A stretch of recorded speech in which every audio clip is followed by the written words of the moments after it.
Hello and welcome. Oh, ow, my eye. Stupid hair in my eye. One more time.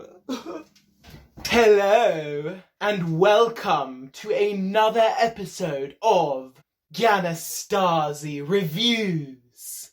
Today we are going to talk about the exemplary Nikita Unfiltered. That wasn't in the brief. Yes, I know, but I just wanted to, ad-lib a bit, add a bit of my own flavour. Changing the whole topic of the show is not adding your own flavour. We're reviewing Unorthodox today. Yes, but Nikita Dragon is current. She's what all the kids are talking about. I don't care. It's not our target audience. Everybody wants to know what's going to happen between Oscar and Nikita. I don't care about that bloody meerkat Oscar as much as anyone else will. You know what, Stay then? on script or get out. I quit. I did not travel 20 miles to this godforsaken middle of nowhere and with an E country house. I will not compromise my artistic integrity, I tell you that. Oh, come on, don't be like that. Come back. No. Come back. Look, I'm sorry. No, look, come on. Look, I'm insulted sorry. me and I won't forgive it. What can I do to make it better? Nothing. How about we raise your pay? Okay, fine. How much? Oh, actually, I haven't got any money. Oh, useless!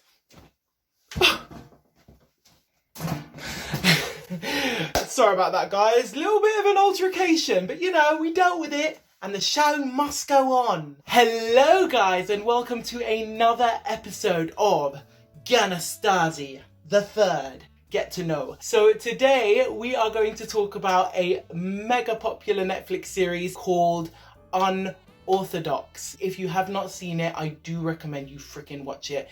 It was just so touching and I feel like it's one of those shows that relates to anyone. Before we go into this review, there are a few spoilers, so spoiler alert. But for those of you who haven't seen it and don't really care about spoilers, here's a little synopsis for you before we go into the review. Unorthodox is about a young married Jewish woman, Esty, who's a member of a Hasidic Jewish community in Williamsburg, New York. Esty flees to Berlin, leaving her relatively new husband and family behind in hopes of starting a new life. The show looks at some very interesting Orthodox Jewish customs and traditions and ultimately takes us through Esty's extremely emotional journey before and after escaping.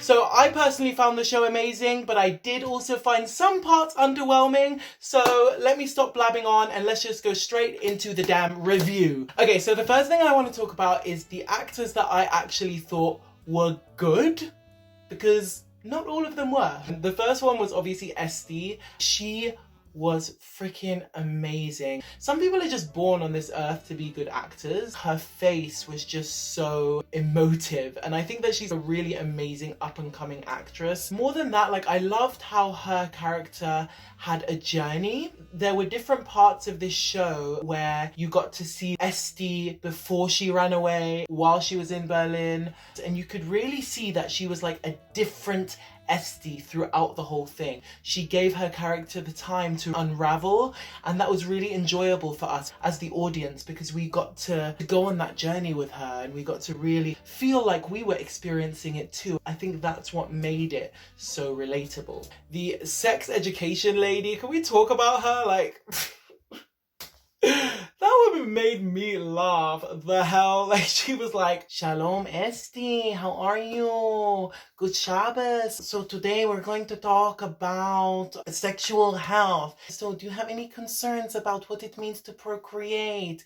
Yes, procreation is all about licking a lollipop. Yes, birds and bees and all of that. Yes, it's absolutely like that. Okay, Esty, Shalom and good Shabbos.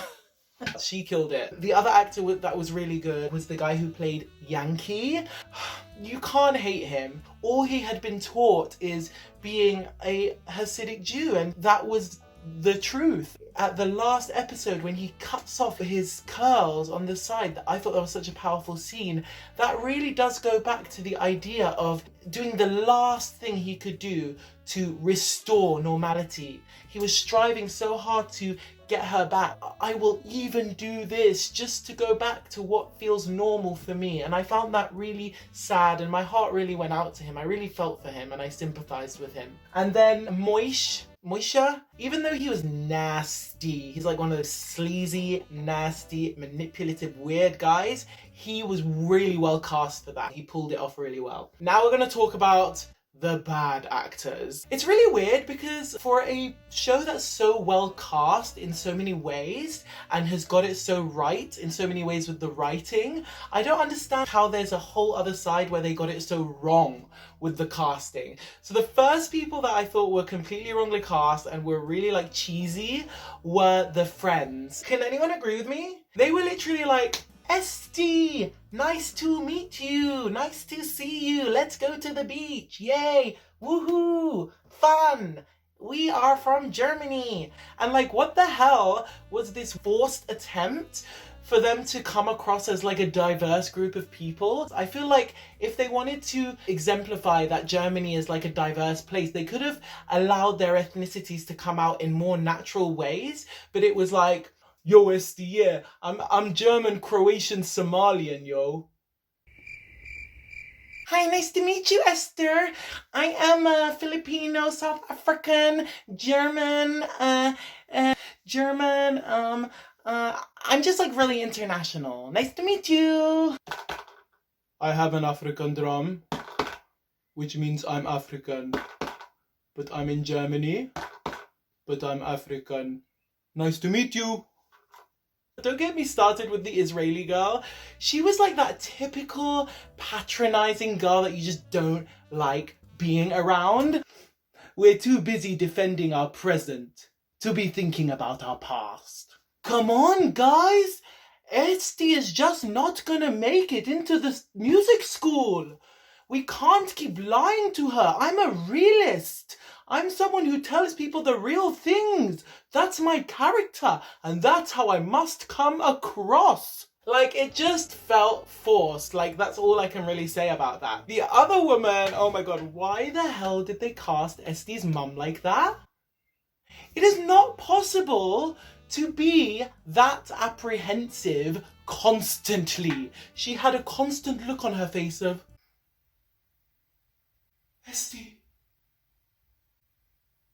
Hello, Esty. Would you like some ice cream? Maybe a popsicle? Do you want to go run in the park? Let's go lick lollipops together and skip in the park. Regardless of the fact that there were bad actors, it was still obviously very good and I loved it.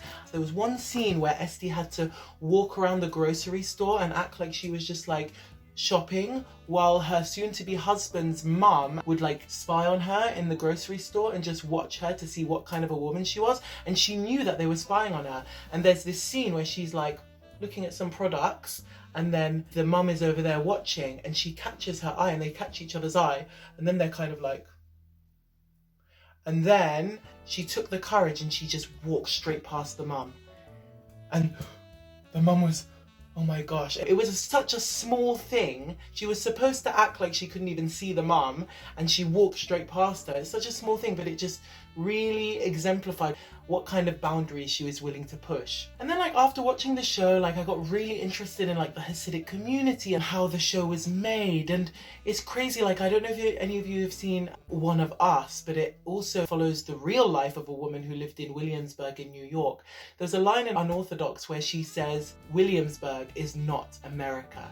And I found that so powerful, like how a community can be so closed off in a country that is completely culturally detached from that, and they can contain that so powerfully to a point where the community is not influenced at all. And it's not like they're in freaking Kansas. They're in New York City, where there is so much opportunity for influence to come in, and it's just not. Law tries to stop people from doing things, but they break the law all the time. But actual psychological manipulation can be so powerful. If you leave, you're tainting all of the pain that we've been through, and you're being someone who's completely selfish. It relates to all of us in some way, whether it be within our own sense of insecurities or whether it be within cultural boundaries. All of us have been an Esty at some point, and that's why I think it was so good, despite some of those damn cheesy freaking friends and the constantly apprehensive mother. Esty. Okay guys, I hope you enjoyed this video. I had super fun filming this. Let me know if you have any suggestions for new videos you want to see. If you enjoy my reviews, if you enjoy me talking about cultural things, I would love any feedback. Thank you so much. And as usual, for the last segment of this video, I'm going to talk for 1 minute about something that has inspired me lately. Something that has inspired me lately is human kindness. I feel like oftentimes, because of the fact that we have been hurt in our past, we close ourselves off to people having the ability to reach out. And so we begin to develop this sense of resentment towards people because they're not showing kindness, but because we're blocking off that energy. And I've learned that having a sense of openness to people and learning to connect with people's energies rather than their physical demographic really allows us to open ourselves to people's good sides. We reflect our goodness and people reciprocate with their goodness. And there's been a few instances on this trip where people have acted very kindly towards me in a way that I'm super surprised about, in a way that I would not have prejudged them to be capable of doing, and that has been really humbling. So that is the one thing that has been inspiring me lately. I hope you have a wonderful rest of your quarantine for the rest of your life and see you next time.